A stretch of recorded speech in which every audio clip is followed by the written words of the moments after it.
तो बिस्मिल्लाहिर्रहमानिर्रहीम अस्सलाम वालेकुम। इस वक्त पूरा हापुड़ में गुबानी की सीज़न है।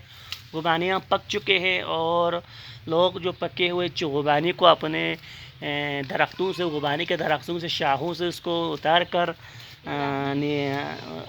उसके बीज को निकाल कर धूप में लगाते हैं सूखने के लिए। सूखे तो ये सूखने के बाद इसको अपने घरों में ले जाकर किसी मखसूस जगह में रखते हैं और सर्दियों में खाने के लिए रखते हैं। और उसकी जो बीज को इन्होंने मशीन में लगाकर पीस कर चूल्हे मार हम कहते हैं घी निकालते हैं।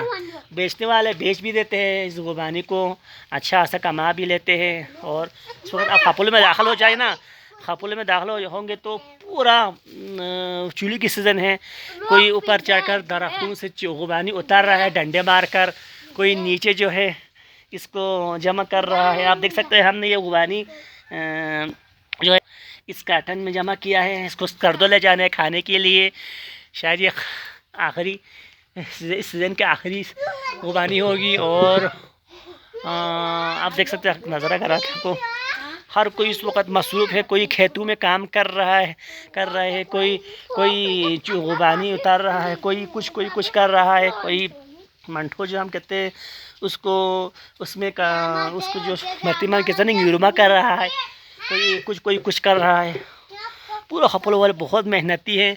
आप इस तरह को देख सकते हैं। अभी ये आपको ये नज़र आ रहा है, ये पकी नहीं है। ऊपर जहाँ पे धूप लगती है वहाँ पर ये पके हैं।